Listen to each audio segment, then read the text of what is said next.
is, for example, the nutraceuticals. Depends on how you believe. We can have the debate here today where I can tell you that they're a waste of time, don't use them, or I think they really work well. And that's unfortunately with a lot of what we do. But there is, I treat a lot of my patients with whatever you want to call them, nutraceuticals, natural type remedies, things like DHA and EPA, the fatty acids, for example. I think there's benefit to it. I think there may be benefit to long-term chondroitin sulfate and glucosamine, but we don't have studies that go on for 3 years or 5 years in dogs. I think our longest veterinary study is 84 days.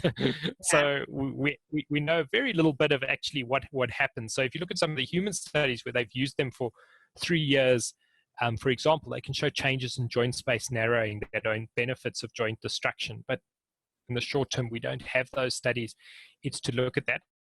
I think of the group of drugs that I have the biggest fear about, weirdly enough, is things like the herbal drugs, or the herbal remedies as they sometimes talked about, because I always ask clients about it. But if you take a drug like, for example, St. John's wort, in actual fact has a class 1 FDA warning against it, which means it's killed people because of drug interactions. And people don't always think about it and say, hey, this is, well, if you look at our basic pharmacology, it all comes from plants.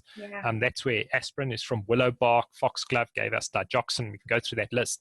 People don't always think about it that way, that to realize, hold on, this can have a drug interaction. You know, arnica, for example, which is used, has been shown to have mechanisms of action similar to non-steroidal anti-inflammatories, and then you give non-steroidals on top of it, you can get a drug interaction. So those to me are more challenging.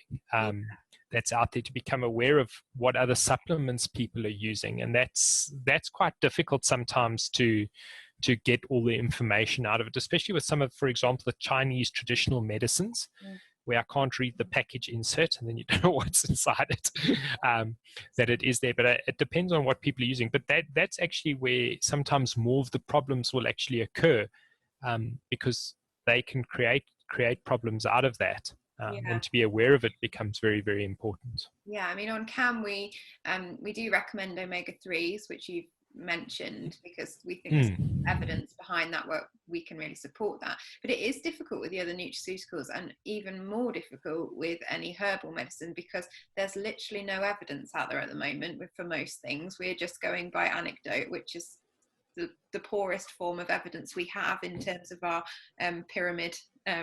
Unfortunately, we want trials, which we've got, you know, real scientific proof that, you know, using that is beneficial to that patient. And I think you're so right when you talk about side effects, because I think when you say the word natural or herbal, that people assume that means it's benign and it's not going to cause any harm to that patient or their pet, their own dog. They're going to try this because somebody's recommended it, but it may well do something positive, but you can't guarantee it's not going to do something horribly negative too. So that's really a really important